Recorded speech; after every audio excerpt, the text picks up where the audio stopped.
Boa tarde, gente. Boa tarde, Antônio Fagundes. É uma grande honra ter você aqui conosco na Bienal Internacional do Livro de Pernambuco, nesse programa da A honra é Conexão. minha. E boa tarde para quem está no Brasil, boa noite para quem está em Portugal, que temos pessoas também lá em Portugal nos vendo nesse momento. Queria lhe agradecer muito a presença, Fagundes, e começar lhe perguntando: como é que você se tornou um leitor? Como é que o leitor nasceu? Eu conto sempre essa história e realmente foi muito engraçado. Eu costumo brincar que eu tive sorte, porque eu quando muito pequenininho, peguei uma doença chamada mononucleose. É uma doença muito simples, o tratamento é muito simples, é repouso absoluto, superalimentação, não tem nem que tomar remédio. Mas eu, com 6, 7 anos de idade, me vi preso numa cama 24 horas por dia durante meses, né? E a minha mãe, principalmente, para passar o meu tempo, me dava gibis para ler, né? Gibis são aquelas histórias em quadrinhos, né? Nós chamamos de gibis aqui. E, naturalmente, eu adorei aquilo, porque cada história maravilhosa que tinha, né? E eu me lembro que, na época, inclusive, havia uma campanha contra a leitura de gibis por crianças, né? E depois, mais tarde, quando eu fiquei adulto, eu comecei a achar um absurdo que existisse esse tipo de campanha, porque foi exatamente através da leitura dessas histórias em quadrinhos que eu me apaixonei por leitura. E, naturalmente, um tempo depois, eu já queria ler além daquelas figurinhas, eu queria me aprofundar mais nos personagens, eu queria me aprofundar mais nas histórias, e isso só a literatura consegue fazer com a gente. E aí eu comecei, digamos assim, a minha trajetória de leitor apaixonado, né? Uma curiosidade, Fagundes: o que é que você gostava mais de ler dos gibis? Você lembra? Pois é, eu tinha uma predileção por personagens mais literários, menos de ação, né? Eu gostava mais do Fantasma, né? Que era um personagem que tinha toda Sim, uma mitologia atrás é, dele, né? Ele é é. um personagem que sobrevivia a anos, mas aí tinha um truque que fazia com que ele sempre ressuscitasse. Uhum, Então era um personagem, o Mandrake, por exemplo, era um sim. personagem que eu gostava muito também, que era um mágico. Eu gostava Uhum, mais desses personagens do que aqueles personagens de ação, Super-Homem, aqueles personagens assim, não me pegavam tanto quanto esses que mexiam com a imaginação. Então eu já uhum. estava, digamos assim, pondo um pequeno pé na literatura mesmo através do gibi, né? É. E qual foi o segundo passo na adolescência? Como foram as primeiras Pois leituras? é. O segundo passo, eu me lembro, eu estudava num colégio, o Colégio Rio Branco, que tinha uma vasta biblioteca, né? E eu me lembro que a bibliotecária ficava encantada de ver aquele molequinho lá toda semana retirando um livro, né? Então ela me ajudou bastante no começo, digamos, da escolha da minha leitura. Eu li Júlio Verne, eu li Edgar Rice Burroughs, eu li, né, todos aqueles escaramuches, né? aqueles Walter Scott, aqueles livros de aventura e que eram juvenis e que ela achava que era para a minha idade, até que um dia eu pedi a ela se eu podia passear pela biblioteca, porque eu ficava sempre ali no balcão, né? E aí, Uhum. passeando pela biblioteca, eu escolhi um livro lá. E aí eu saí com aquele livro e ela olhou para o livro, ela falou: "Não, olha, eu acho que você não vai poder levar esse livro por causa da sua idade." Eu devia ter, sei lá, 10, 12 anos de idade. Aí devo ter feito uma carinha bem emocionada para ela. Ela falou, olhou para um lado, olhou para o outro, falou assim: "Leva, vai, leva, leva, mas traz logo", né? Aí eu levei o livro e eu apaixonei por aquele livro. Eu li, fiquei sem dormir noites lendo aquele livro, e era um Victor Hugo, era Os Miseráveis, né? Então, Maravilha. eu fiquei realmente. E foi maravilhoso para mim, porque eu tive que ficar com o dicionário do lado, porque aquele vocabulário era muito Uhum, vasto para mim ainda, eu não tinha um uhum, vocabulário muito grande, então aquilo me uhum, estimulou a descobrir palavras novas, a descobrir novos ambientes, a querer saber mais de história, a história da França, exatamente em que ambiente se passava aquilo. Então, aquele livro foi realmente um detonador muito grande no meu interesse por leitura, né? Que idade você tinha? Eu devia ter uns 12 anos. Depois eu reli, mais tarde, eu reli porque eu tinha certeza que eu tinha perdido muita coisa, e efetivamente eu tinha perdido muita coisa, mas foi uma releitura, foi uma redescoberta, foi um prazer Sim. extraordinário.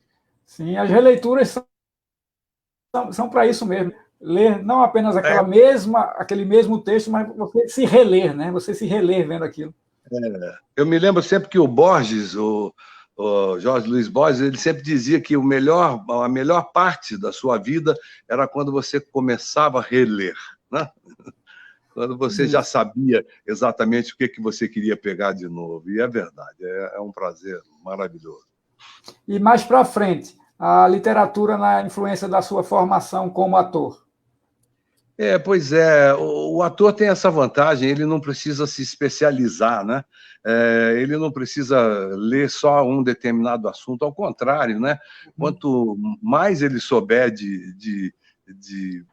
mesmo que seja superficial, mas de tudo, vai ser muito bom para ele, porque no momento que ele precisar se aprofundar, ele já sabe aonde buscar isso. Então, o trabalho do ator é observar, né? Observação, e não tem coisa melhor para você observar a humanidade, observar o ser humano, observar as relações interpessoais do que lendo um romance, principalmente se ele for bem escrito, né? Então, não tem nada que supere essa avalanche de informações sobre a humanidade que a literatura propicia, né? Na sua brilhante carreira como ator, que tem um público tão apaixonado no Brasil e fora do Brasil também, que personagens você poderia citar que têm relação com a literatura? Bom, um que eu sempre cito, que eu tive a honra de fazer, eu acho que eu fui o único ator que fez esse espetáculo na íntegra, né? Foi Cyrano de Bergerac, né? Que, além de ser um personagem fabuloso da literatura teatral romântica do século XIX, falava sobre um personagem do século XVII que também era um literato. Dizem até que ele foi o primeiro autor a escrever sobre ficção científica em 1600. Aliás, ele escreveu um livro de ficção científica, mas dizem que ele foi o primeiro, né? Que é Viagens à Lua, onde ele vai à Lua de formas engraçadíssimas, inclusive. Então, um personagem cuja dramaturgia do Edmond Rostand era em versos alexandrinos. A gente fez uma tradução para o português brasileiro em decassílabos, né, para facilitar um pouco mais a comunicação palco-plateia, mas era um texto em versos, então, literatura na veia, né? Cyrano de Bergerac é um clássico da literatura romântica e, ao mesmo tempo, um grande, grande personagem literário. Resgata um pouquinho a história e o momento em que você se transformou em autor também de peças, as suas peças escritas por você. Eu escrevi pouca coisa para teatro, eu escrevi, por incrível que pareça, mais para televisão. Eu escrevi muitos episódios de Carga Pesada, um seriado que eu fiz durante muitos anos. Na primeira temporada eu devo ter escrito aí, sei lá, uns 8, 10 episódios. Na segunda temporada, uns 10 também. Então, escrevi bastantes episódios para Carga Pesada. Teve um outro seriado que ficou muito pouco tempo em cartaz, mas dos 11 episódios que foram ao ar, eu escrevi 3, que era a Amizade Colorida, que era uma comédia também muito divertida, um personagem às voltas com a nova mulher, né? E ele sem saber o que fazer com isso. Então, escrevi mais para televisão. Para teatro, eu escrevi 2 peças só. Eu escrevi Por Telefone e escrevi 7 Minutos, as 2 foram montadas. Mas eu sempre disse que escrever, para mim, era mais uma extensão do meu trabalho de ator do que propriamente um mergulhar na profissão de escritor, né? Era mais um transbordar do meu conhecimento, que chegava uma hora eu precisava usar uma outra forma de comunicação, eu sentei e escrevi, né? Porque realmente eu tenho maior respeito por quem escreve, porque eu já sei a dificuldade que é você levantar personagens ali do nada, né? Uhum. O teatro e também a televisão, enfim, a sua atividade também já lhe fez conhecer autores que você não conhece. E dentro Muito. disso, você prefere ler, ter sempre à mão um livro que tenha a leitura teatral, ou você não faz questão de estar sempre lendo teatro? Não, eu busco sempre ler teatro, não só a literatura dramatúrgica, propriamente Uhum, dito, peças de teatro, uhum, roteiros de cinema e roteiros de televisão, mas também a própria teoria teatral é uma coisa que me interessa muito. Eu gosto muito uhum. de ler biografias de grandes diretores, biografias de grandes atores, e, ao mesmo tempo, a própria busca por novas possibilidades de comunicação através do teatro é uma coisa que me interessa muito. Mas, como eu disse, eu sou muito, muito curioso, então eu não tenho um tipo específico de leitura que me interesse, não. Me interessa tudo. Eu costumo Uhum. brincar, as pessoas perguntam qual é o gênero que você mais gosta. E eu digo, o gênero que eu mais gosto é livro bom. Livro bom, para mim, é o melhor gênero que tem, porque Uhum. pode ser qualquer assunto, qualquer coisa, se for bem escrito, e com certeza eu tendo curiosidade, e eu tenho sempre, eu vou me divertir muito com aquela leitura, né? Fagundes, como foi a preparação para esse papel marcante que trouxe tanta repercussão do Alberto, o editor na novela? Pois é, está em cartaz em Portugal ainda, eu sei que com grande sucesso, e eu sei até por quê, porque realmente é uma novela muito boa, é uma novela muito bem escrita, com uma equipe fantástica, fez muito sucesso no Brasil também. Eu costumo sempre brincar que a preparação para qualquer personagem que a gente faz levou a vida toda, né? Uhum. Porque você teve que, para chegar naquele ponto de fazer aquele personagem, você passou por uma É. série de experiências, você observou uma série de experiências, ouviu uma série de músicas, viu filmes, leu livros, enfim, trocou experiências com a sua família, você viveu um pouco e tirou da vida essa informação suficiente. Mas, particularmente, o Alberto Prado Monteiro, eu posso dizer que eu me preparei mesmo a vida inteira, porque ele era tão apaixonado por livros quanto eu sou na minha Uhum. vida, e Uhum. eu acho que sempre o leitor, ele é um pouco o editor da sua própria biblioteca, né? Porque ele Uhum. seleciona os livros que ele Sim. vai botar lá, É. e que ele depois vai querer ler. Então, funciona um pouco como uma edição à vida de quem gosta de livros, e a única coisa que a gente teve de diferente, e eu espero que tenha durante muito tempo, é que ele era um doente terminal. Né? No mais, nós tínhamos muita coisa em comum. Uhum. E você deve ter gostado muito, então, exatamente por essa coincidência de ser um leitor apaixonado, de fazer esse papel, né? Como você recebeu a Com certeza. proposta e depois o retorno do público. Quando eu recebi a proposta, foi com um enorme, enorme prazer, mas o meu prazer se multiplicou por 1000 quando eu percebi que o público embarcou nessa aventura, uma aventura difícil de se embarcar, porque é difícil você falar com propriedade e sem ficar chato, né? De Uhum. literatura durante cento e não sei quantos capítulos. E os autores conseguiram isso de uma forma mágica, né? Até fazendo a reprodução de algumas cenas dos livros e variando a forma com que se aproximava do assunto, lendo alguns poemas, lendo alguns trechos, indicando alguns autores, falando sobre a vida deles, enfim, transformou aquilo que podia ser uma coisa pedante, chata e sem graça, numa coisa estimulante. A gente soube, inclusive, que durante o tempo que a novela esteve no ar, no Brasil principalmente, aumentou a venda dos livros que eram citados na novela. Então, isso quer dizer que as pessoas realmente se interessaram pelo que a gente estava falando. Isso foi um presente para todos nós, né? E que consequência tão boa essa, né, do trabalho, da novela, do seu trabalho como ator, do personagem, essa resposta tão imediata do público com o incremento nas vendas daquelas obras, né? A gente sempre tem um pouco a impressão de que o trabalho da gente cai no vazio, né? De que as pessoas se emocionam um pouquinho ali com aquela cena, mas logo depois vão esquecer, e que isso não vai trazer nada de prático, digamos assim, no dia a dia das pessoas, e de repente a gente percebe que não. Através desse tipo de feedback que a gente teve, né?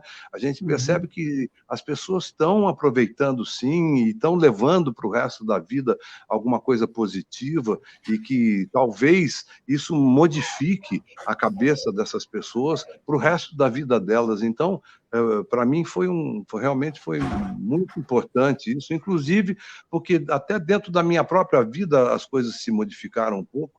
A gente, motivados pela novela, a gente criou um podcast, né? Sim. E esse podcast tem 21 programas, ele está no G-Show, quem quiser acompanhar é só entrar no G-Show. São 21 programas onde eu falo de alguns livros que eu li.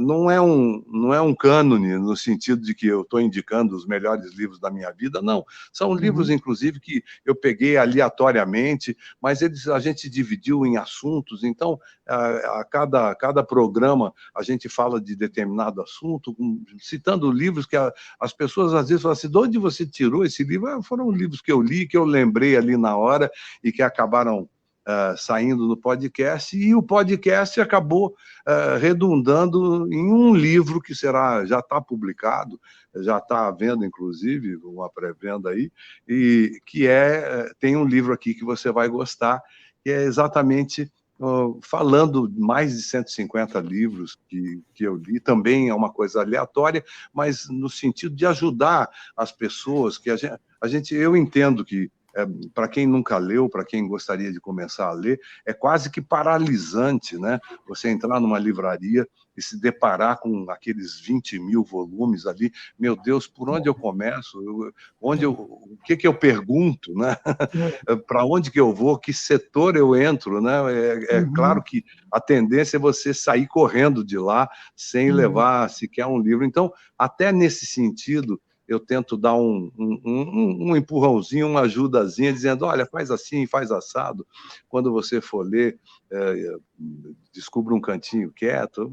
Pequenas dicas, né, para quem quer começar a ler. E eu acho que o livro vai fazer tanto sucesso quanto o podcast fez, né? Não tem a menor dúvida. As indicações que estão no livro também vieram do podcast ou são diferentes? Não, elas têm algumas indicações diferentes, tem algumas que são do podcast, tem algumas que eu indiquei de leituras que eu fiz agora recentemente, mas tem uma coisa muito interessante no livro que o podcast não permitia isso, que são pequenas biografias de cada um dos autores que eu cito no livro. Então, são pequenas biografias com uma lista da obra desses autores. Então, além de ser uma pequena indicação para quem quer começar a ler, ainda dá um certo alicerce para a pessoa saber quem é aquele autor, qual é a nacionalidade dele, quantos anos ele tem, se ele já morreu, quantos livros ele escreveu, e se por um acaso a pessoa gostar da indicação e quiser outros livros desse autor, está lá a listinha dos livros para ele correr atrás, né? São 150 ou mais de 150 autores diferentes, Fagundes? São mais, eu confesso a você que eu não contei, mas são mais de 150, sim. E como foi para fazer essa seleção, hein? Porque deve ter sido uma edição também complicada, né? Pois é, porque você sabe, quando eu comecei a fazer o podcast, a primeira coisa que eu pensei foi: meu Deus, já é difícil você indicar um livro para uma pessoa. Você tem que conhecer muito essa pessoa, você tem que já ter conversado com essa pessoa sobre o gosto dela, porque às vezes você lê um livro e você, sem saber, você se preparou a vida inteira para ler aquele livro, né? Você já leu uns outros 10 antes que te organizaram a cabeça, tal. Então, você pega aquele livro para ler e aquela leitura sai absolutamente fácil para você, gostosa, saborosa, e você sai aprendendo muita coisa com ela, Mas se você dá aquele livro para quem não teve a sua preparação, talvez você esteja afastando essa pessoa da leitura, porque ela vai ler 10 páginas e vai parar. Então, eu fiquei preocupadíssimo no começo. Como é que eu ia fazer para indicar um livro? Eu falei assim, eu não vou indicar nada, não. Eu vou falar só de livros que eu gostei de ler e eu vou falar de tudo. Então, se você pegar o podcast e o próprio livro, tem um livro aqui que você vai gostar, quem quiser analisar o meu gosto vai ficar louco, porque não vai entender nada, não tem uma linha, não é uma coisa assim, ele gosta de filosofia. Sim, eu gosto de filosofia também. Eu tenho algumas indicações de livros sobre filosofia, mas eu falo de Stephen King, que é livros de terror, eu falo de livros de autoajuda, eu falo de mitologia, eu falo de sociologia, de arqueologia, eu falo de romances, eu falo de policiais, eu falo, enfim, de livros infantis, poesias. Vai embora, são 150 livros. Agora, uma coisa é verdade, todos esses livros eu já li. Que bom. Então, passou pelo meu gosto. O livro está em pré-venda, ele tem uma agenda de lançamento, você vai fazer algum tipo de movimento para isso? Com essa pandemia está difícil, né? Mas está difícil. Nós não conversamos ainda sobre isso, mas eu acho que vai ser difícil fazer um lançamento, digamos, tradicional, né? Talvez a gente consiga fazer um lançamento assim pela internet, que não é a mesma coisa, não tem nada que substitua ali a presença do leitor, aquela fila maravilhosa de pessoas querendo autógrafo, esse contato íntimo, não tem o que substitua, mas é o que temos para hoje, como diz o outro, né? E, de repente, não faz mal, mesmo assim a gente consegue se comunicar, né? Você mencionou a importância do papel de Alberto para você e essa bela coincidência também com a sua trajetória. Também é legal a gente ver a importância que isso tem num país que tradicionalmente lê pouco, né? Você acha que esse baixo índice de leitura no Brasil ele é mais decorrente de um problema de hábito, ou seja, de uma questão cultural mesmo, que as pessoas não alimentam tanto, ou também tem um viés de educação aí que falta para estimular o hábito da leitura de maneira mais forte? Eu acho que, basicamente, tudo passa pela educação. Educação é propagação de cultura. Então, a gente sabe que a gente tem ainda um número muito grande de analfabetos funcionais, né? Ou seja, aquelas pessoas que são capazes de ler, mas que têm uma dificuldade muito grande de entender o que estão lendo, né? Então, naturalmente, se você tem essa dificuldade, isso daí é sintoma de um erro básico na educação, na hora da alfabetização, houve algum erro ali de comunicação e a pessoa não conseguiu vencer a barreira da leitura para o entendimento. É uma barreira pequena, né? Mas ela precisa digamos, de um esforço. Nós sabemos que a leitura não é uma coisa natural, não é uma coisa que o ser humano nasceu fazendo, não, ele precisa aprender, ele precisa criar esse hábito, ele precisa fazer esse esforço, né? E se no começo desse esforço houve uma barreira qualquer ali que impossibilitou essa pessoa de entender o que ela está lendo, é claro que ela vai pegar um livro, ela não vai conseguir sair da primeira página, a não ser que ela se esforce muito. E aí é muito complicado você exigir das pessoas esse tipo de esforço para uma coisa que só pode te dar prazer, né?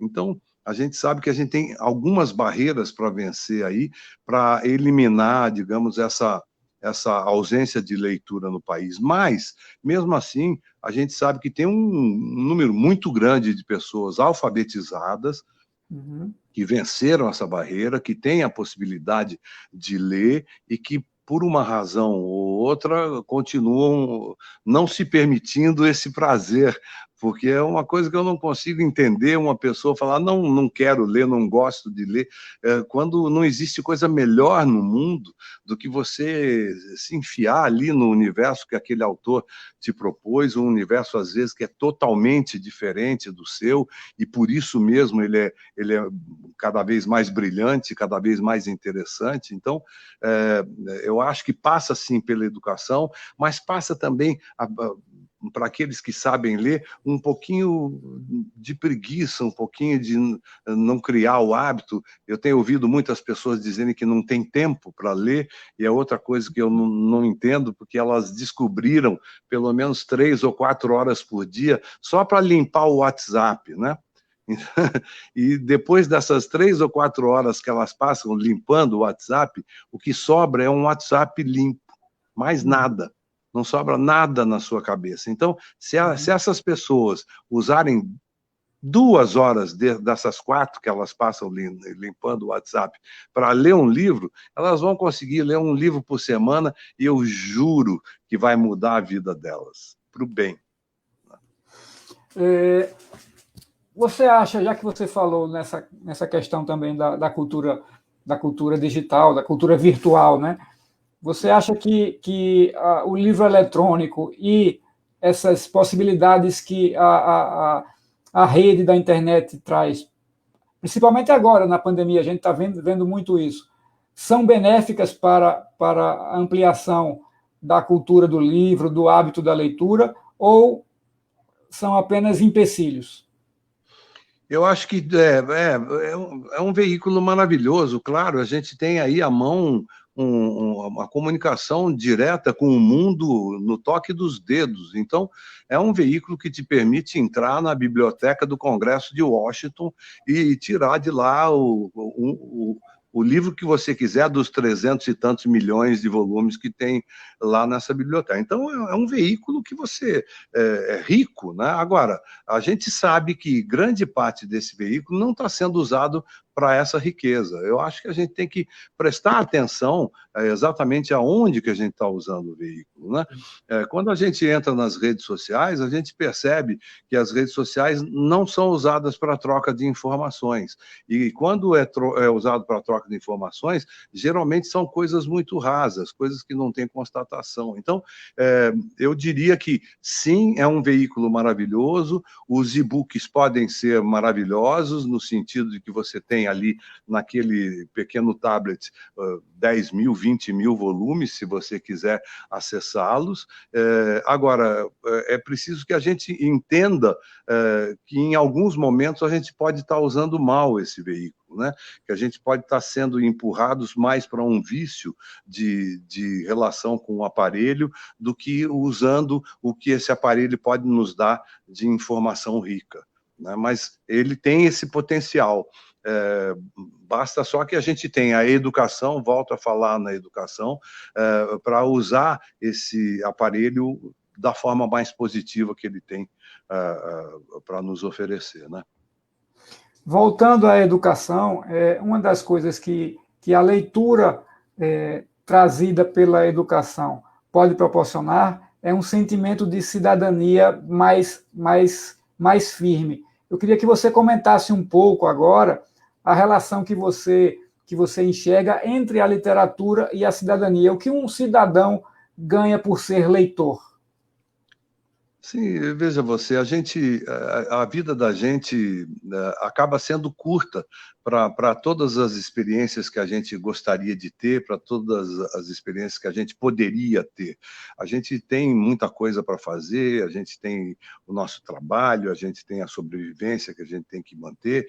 Então, eu diria que a literatura é aquela pequena porta que, quando se abre, dá para um vasto, vasto terreno de conhecimento e de experiências que só a literatura pode permitir. É onde você realmente sai da sua pequena vida, do seu pequeno cotidiano, e esbarra com outras realidades, com outras propostas de pensamento, com outras ideias, e que é lá exatamente em confronto com essas ideias, que às vezes até são opostas àquelas que você tem, é que você vai crescer, é que a sua cabeça vai se abrir, é que você vai perceber você se colocando no lugar do outro, como você também pode ser mais importante. Então, não tem nada ruim em você abrir essa pequena porta. Você vai se deparar com um vasto campo de conhecimento que só a literatura pode te dar.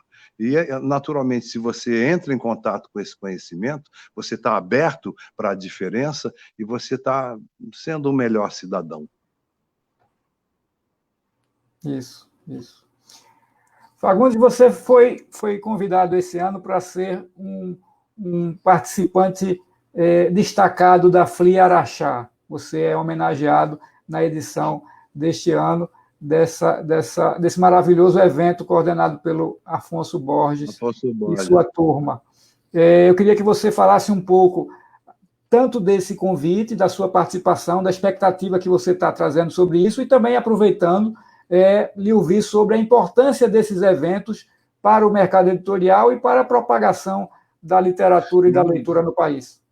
Com certeza, é uma pena que a gente esteja vivendo essa pandemia, porque a gente sabe que o FLI Araxá, por exemplo, reunia 30, 40 mil pessoas ali interessadas em literatura, em trocar informações sobre isso, em comprar livros.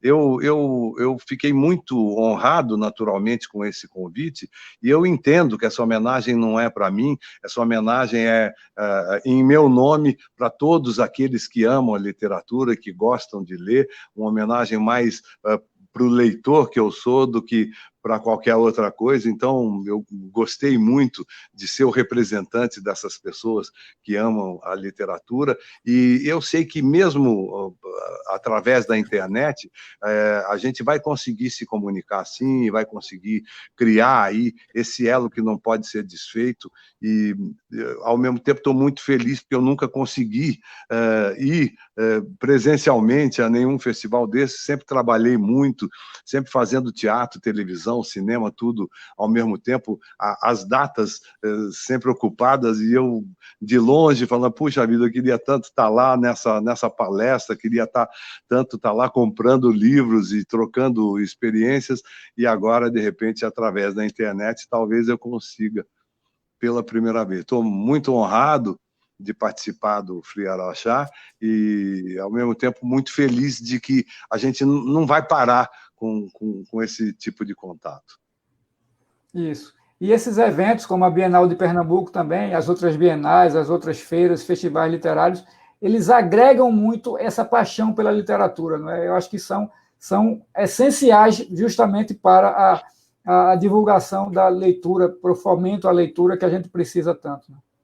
Sim, você vê ali aquelas editoras todas reunidas no mesmo espaço, oferecendo seus produtos. Eu tive a oportunidade de ir uma única vez numa Bienal do Livro aqui no Rio de Janeiro, e foi horrível, porque eu saí carregando muitas sacolas de livros, ainda mais porque eram mais baratos, né? Então, eu fiquei alucinado. Tiveram que me arrancar à força dessa Bienal, porque senão eu ia acabar com a minha vida ali de tanto comprar livro.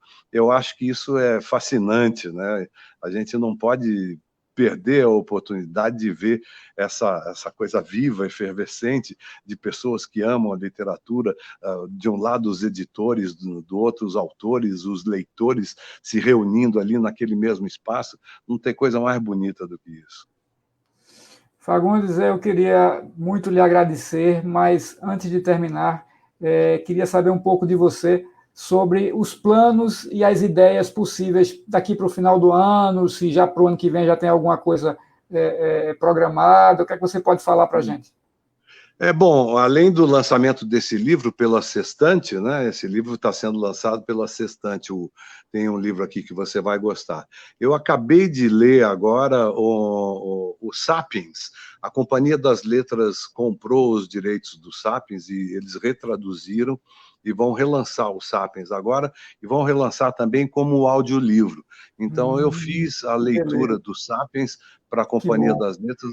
Será lançado talvez agora no fim do ano, que é um livro fabuloso e que eu acho que talvez o audiolivro ajude algumas pessoas que têm dificuldade de ler, porque tem um pouquinho de uma interpretação ali na leitura que facilita, digamos assim, a aproximação com o livro. Então, eu acho que foi uma belíssima ideia da Companhia das Letras também, porque pegou um livro que fez muito sucesso, mas que não é uma leitura, digamos assim, muito fácil, mas que no audiolivro talvez fique mais próximo das pessoas, né? Então, eu acredito muito nisso, né? E para o ano que vem, 1000 projetos. Eu tenho pelo menos umas 5 minisséries aí que eu estou estudando a possibilidade de fazer. Tem pelo menos uns 3 ou 4 longa-metragens também, que a gente está só esperando a brecha da pandemia para começar a fazer. As datas ainda estão todas meio indefinidas por causa da pandemia, mas a gente está se preparando, né? A partir do momento que abrir, é só marcar, porque eu vou sair produzindo, como sempre aconteceu na minha vida. E tem também novela para fazer, e eu tenho uma peça de teatro que a gente estava com estreia marcada para o Rio de Janeiro em 1º de maio, e a gente teve que suspender por conta da pandemia, mas que também está pronta para voltar. É só aparecer uma vacina aí que a gente vai estar com ela em cartaz. Chama Baixa Terapia, uma peça que teve mais de 300 mil espectadores, e nós fomos, inclusive, a Portugal com ela, fizemos muito sucesso em Portugal. Só em Portugal foram 60 mil espectadores. Então, a gente tem muita coisa para fazer o ano que vem. Estamos torcendo para a vacina emplacar. Sim, estamos todos. Antônio Fagundes, muito obrigado mais uma vez, em nome não apenas da Bienal Internacional do Livro de Pernambuco, mas eu tenho certeza que em nome de muitos pernambucanos que adoram o seu trabalho. Muito obrigado por essa conversa e espero mais sucesso para você, tanto no livro quanto nos próximos projetos, e externar aqui o meu agradecimento pessoal a essa conversa tão legal com você, viu? Muito obrigado. Obrigado você, Fábio, muito obrigado mesmo, e espero que o ano que vem a gente se veja pessoalmente na Bienal. Sim, aí, viu? Sim, com certeza, tá certo. Grande abraço, um beijo para todo mundo. Abraço, valeu, gente, muito obrigado. Abraço a todo mundo.